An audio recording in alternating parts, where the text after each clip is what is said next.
Next Door Neighbors is made possible by the support of the Nissan Foundation.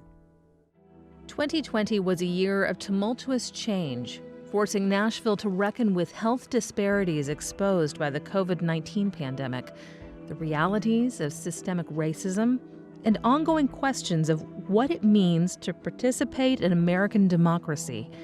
In this edition of Next Door Neighbors, we'll explore each of these areas through the lens of Nashville's immigrant and refugee communities.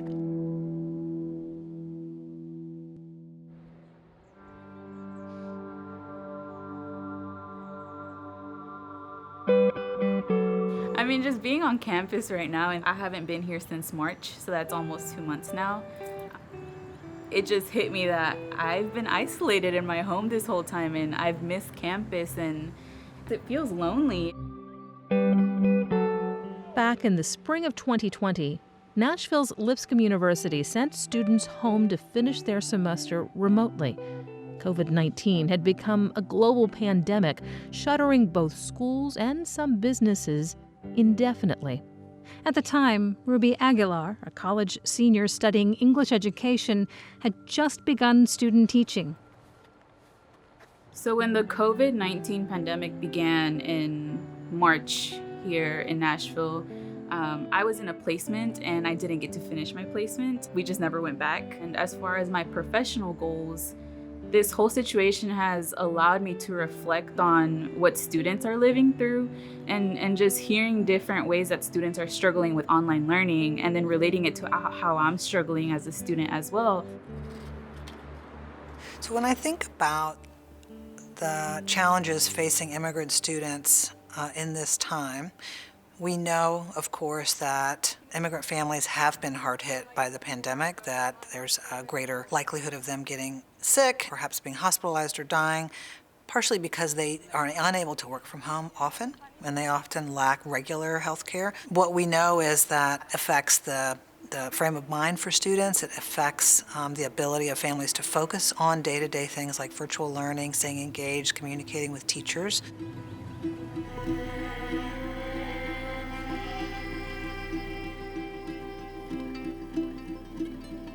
On top of my academic stress that I've been facing, like trying to keep my grades up and, the GPA and all that, it's been hard also navigating the fear and anxiety with my personal life at home. My parents underwent a transplant surgery where my mom donated her kidney to my father to save his life. So my father ended up losing the kidney, and he was in the hospital for, several months, and my mom was also recovering. And so now with this current situation, of course, they're still immunocompromised. And so it's been hard to navigate just the emotions that stem from fearing what can happen to them because of this virus.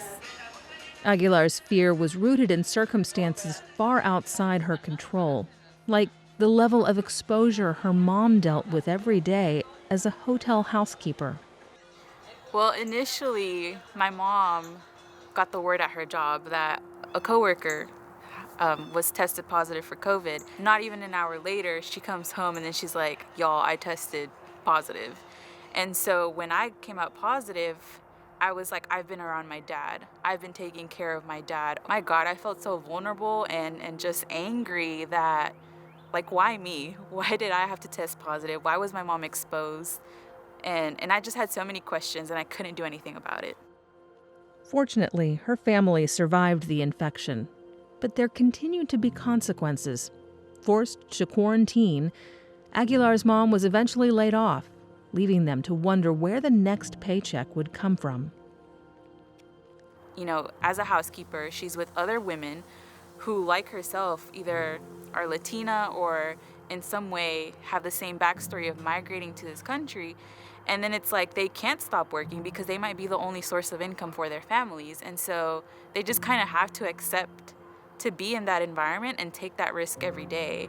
And it's kind of infuriating that sometimes drastic measures aren't taken to protect them as workers, and they just can't avoid contracting COVID, and then they have to miss work. And it's just like this ongoing cycle that I just feel there needs to be more support for them in those ways. For now, Aguilar's family will support each other. like they always have. So I graduated college on December 19th, 2020, and it was such a huge accomplishment, and it was just such an amazing feeling because for a moment I thought, what a bummer that I'm missing out on a physical graduation, but then it was like, no, Ruby, you have your degree, like you're a teacher now. And so I told my family, what a blessing that I get a job offer and I get this opportunity to start my career and at the same time be able to support you all financially after so many years of my life that you all have given me everything.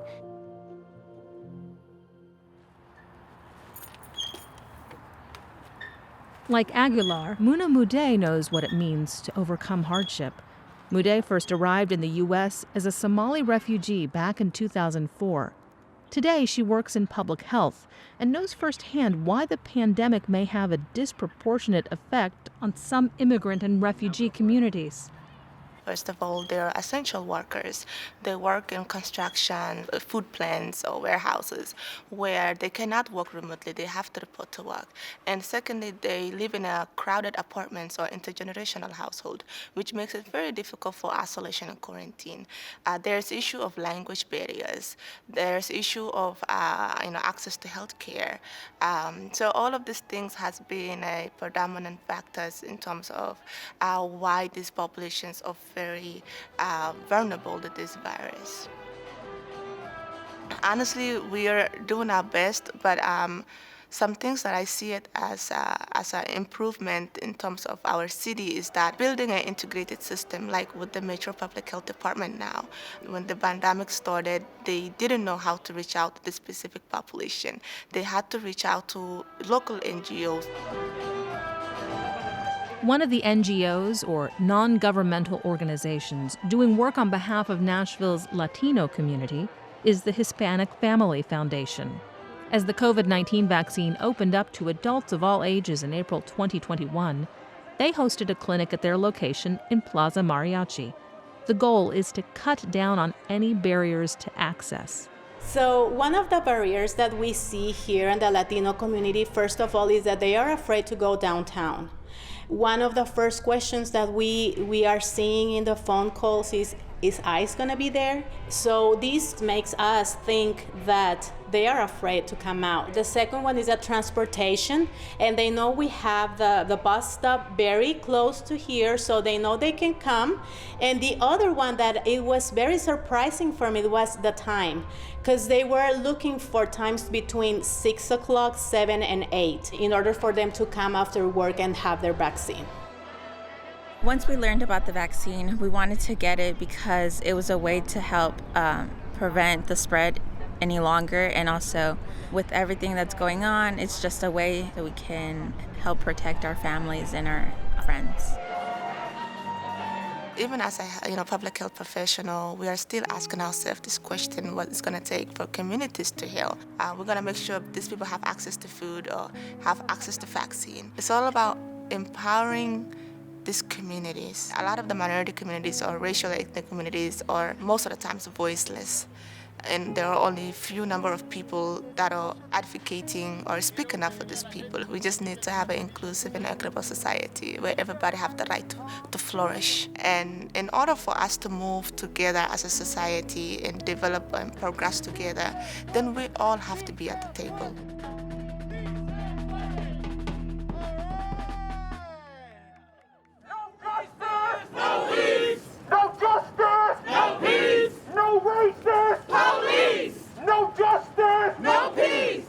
On May 25, 2020, George Floyd, an unarmed black man, died after a Minneapolis police officer pinned his neck to the ground with his knee for over 9 minutes. The incident, caught on video, outraged citizens from around the world, prompting mass protests like this one in Nashville. It was organized by local immigrant groups in conjunction with Black Lives Matter Nashville. My brother's keeper.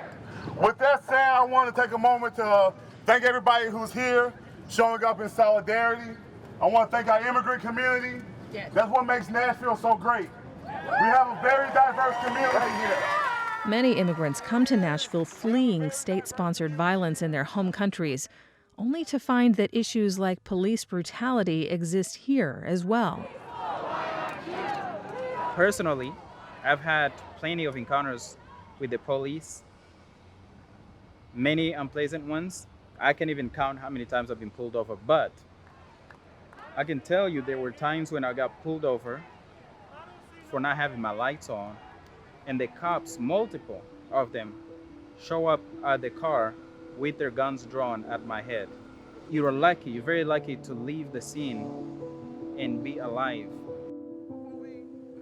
According to a 2017 Metro Nashville commissioned study called the Policing Project, Black drivers were stopped at a rate 44% higher than white drivers and were 68% more likely to be stopped for non-moving violations. These numbers affirmed another report called Driving While Black, conducted by Gideon's Army just 1 year earlier. They found that, at the time, MNPD conducted a majority of its traffic stops in low-income Black and Hispanic neighborhoods. And while Black and Hispanic drivers were subjected to consent searches at more than twice the rate of white drivers, those searches failed to produce incriminating evidence nearly 90% of the time. We've got a structural racism issue. We've got a policing issue. It's an important right for me personally to have and be able to come out and say what I need to say and protest and basically speak up. Claude Gadabuke's activism led him to help found Nashville's Black Lives Matter chapter. That's where he met Ron White. While Gadabuke came to Nashville as a Rwandan refugee and White is a native Nashvillian, the kinship they found in this movement is one example of the way people from diverse backgrounds have organized to address systemic racism. The first step to getting rid of the problem is raising awareness. That's why we meet at protests. Protesting is one of the best ways to raise awareness because it inconveniences people. It is going to take people coming together, but it's going to take people in the middle to choose a side, right? Dr. King said best that the biggest threat to Black folks essentially is the white moderate, who's more concerned about the presence of peace than the absence of justice. Yeah, justice is what it's gonna take. The system needs to be addressed. Like, why do we need military-grade equipment? Why do we still have mass incarceration? Private prisons. Public safety is more than just police. You don't make a problem get better by arresting it and just throwing it in jail, right? You focus on what created the problem. Why are people robbing each other, right? You find out they don't have jobs. Well, why don't they have jobs, right? They don't have the skill training. Well, you just find the root cause of the problem rather than just waiting until it becomes a problem and then just locking it away and thinking that's going to cause anything to become productive. No, that's not how productivity happens.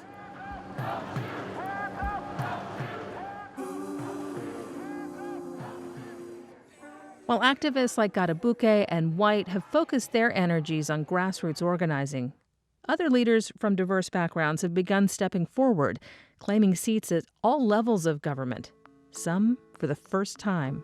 We cannot deal with the issue if we don't acknowledge there's an issue. And there is an issue here. And there's an issue of inequity, even in the way we protest, even in the way we respond to protest, even in the things that we protest about, even in our feeling that it's our right to protest. So if there's more diversity, more voices at the table, I believe there will be more equity, there will be justice. After winning a seat on the Nashville Metro Council in the fall of 2019, Zulfat Suara became the first Muslim woman to hold elected office in Tennessee. While her central issues revolve around education, livable wages, and a community-based budget, she's also been outspoken about the need for police reform. Because from her point of view, the issues go hand in hand. When I ran, I told everybody that I ran because of our budget. But your budget is meaningless if it doesn't tie the money to the issues that are important to the people. Example, our school-to-prison pipeline. I talk about socio-emotional learning of our children. I talk about how we need to make sure that every child is educated. All of that are things that if we do and we do right, will reduce what we need with the juvenile court, will reduce what we need with the police. Yes. Good to see you.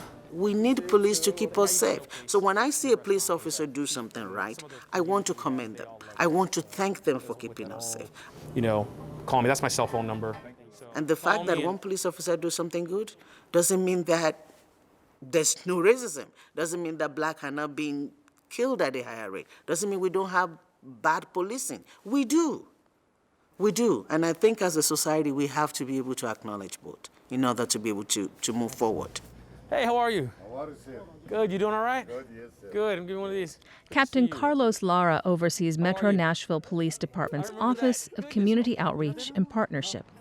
He says that new leadership under Chief John Drake, Nashville's second black police chief, is seeking to reshape some of MNPD's former policies. Salahadin and coming over here to just, when you look at reports that were created in the past, the Driving While Black report, that was a report that had a lot of information regarding how traffic stops were disproportionate in certain areas of town and those who were underserved in immigrant communities. 2017, I believe that the police department had about 238,000 traffic stops that were conducted by our department. In 2020, when Chief Drake was appointed chief of police, we had just over 34,000 traffic stops. That's a reduction of over 85% of the traffic stops. While data indicates that black drivers were still being pulled over at higher rates than white drivers, Captain Lara believes the department is now moving in the right direction. We're not perfect, we've got a long way to go, but we're moving forward, and I think we're making great strides to where we want to get to, again, which is forging meaningful partnerships and relationships with the communities that we serve, no matter who they are. It's good to see you. Good to see you too, bro. As a black woman, when we talk about police brutality and the racism here, yes, it's something that it's right there. I have boys, right? I have 2 black boys. The fight for black lives, the fight for immigrant is my life. So it's important for me to get that voices heard. And while police reform is one part of the equation, Sawara believes that greater representation is another critical component. For women and minorities thinking about running for office, I say do it. If I can, anybody else can. And for immigrants, I say, this is your country. You should be vested in it. You should be interested in what happened to this country, because whatever happens impacts you too. And if you don't use that power that you have to be able to run things or choose people that run things, guess what? Somebody else will.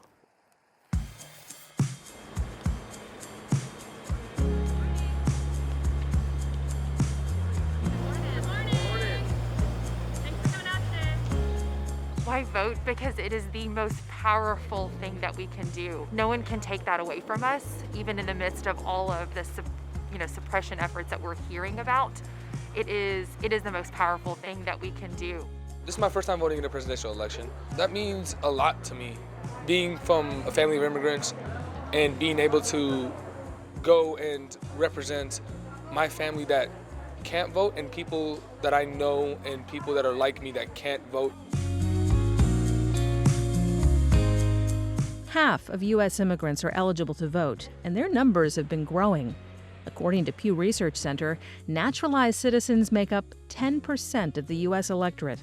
That's over 23 million voters, nearly double what it was in 2000.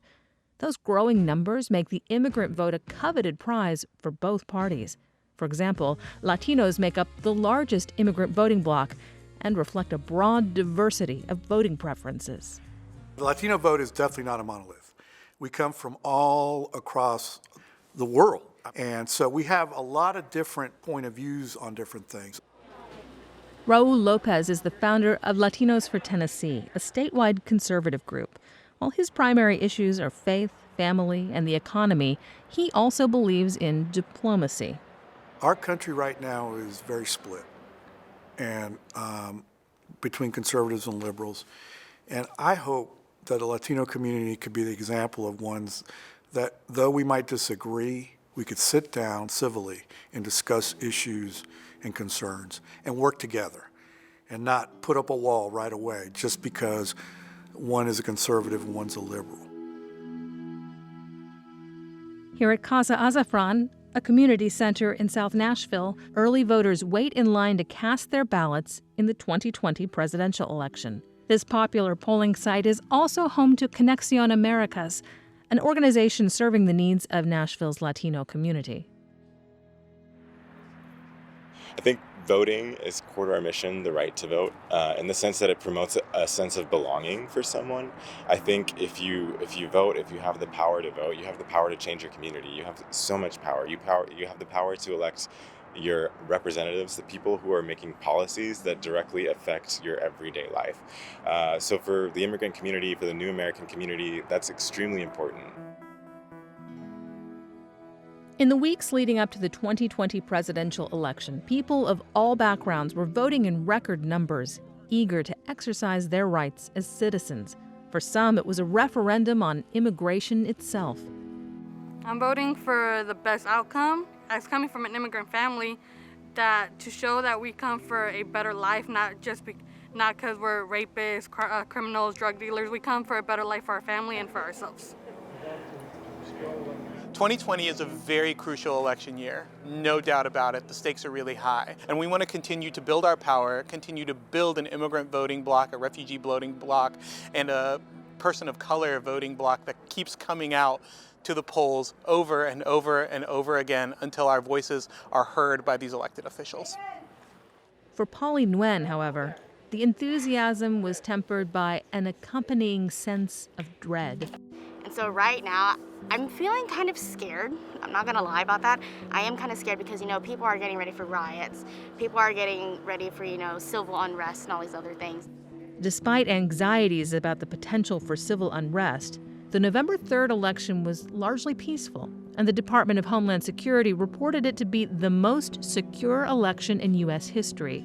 But in the weeks that followed, unfounded accusations of widespread voter fraud were leveled by outgoing President Donald Trump, and tensions mounted. Go on in!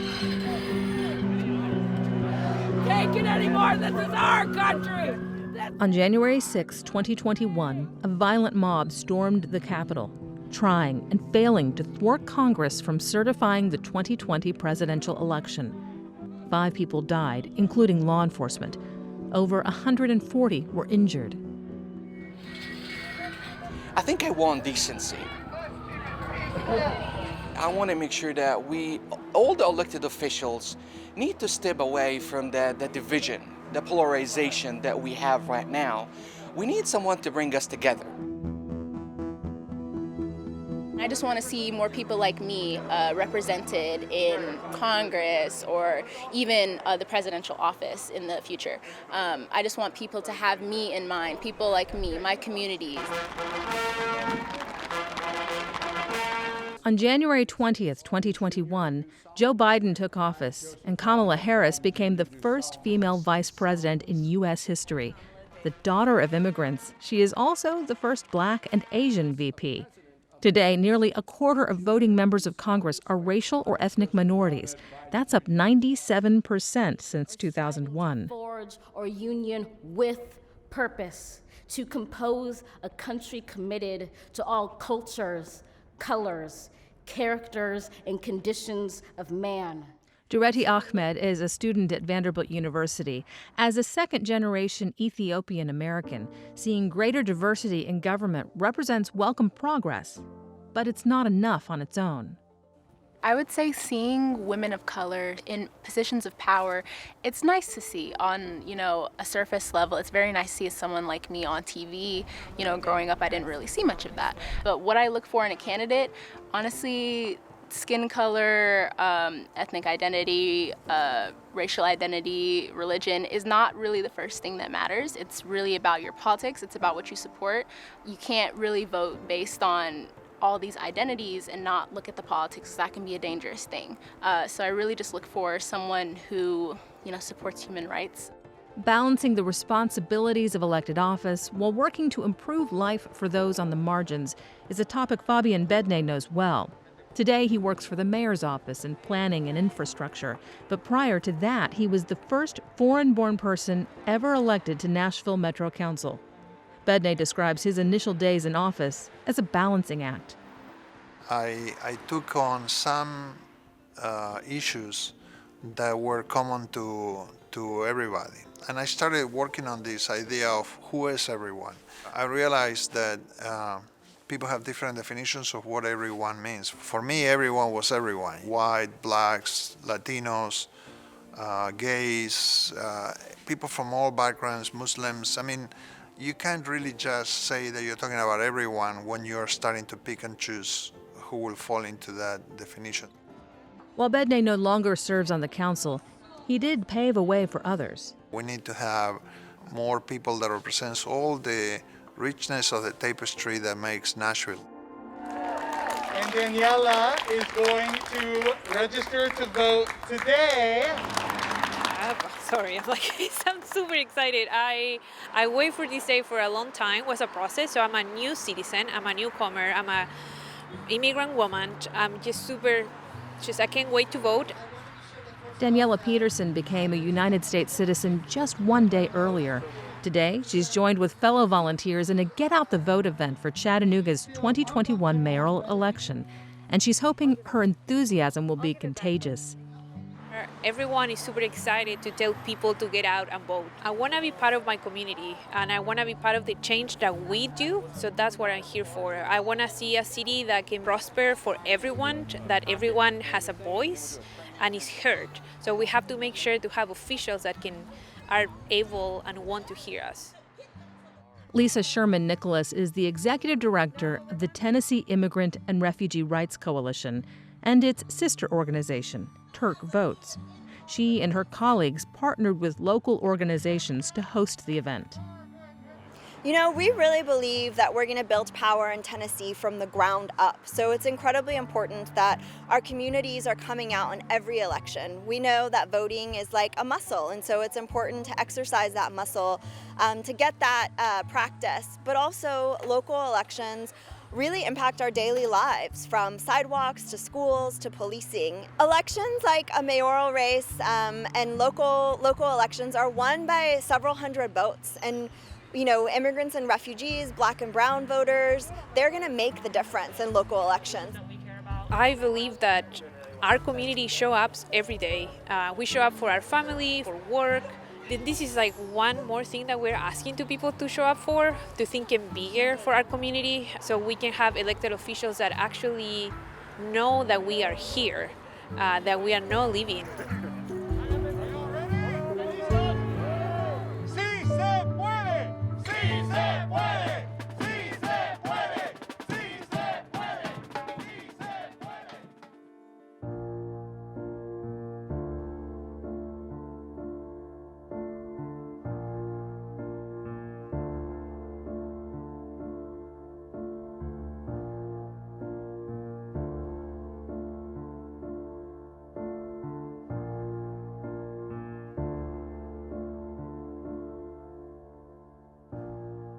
To see more episodes of Next Door Neighbors, visit ndn.wnpt.org. Next Door Neighbors is made possible by the support of the Nissan Foundation.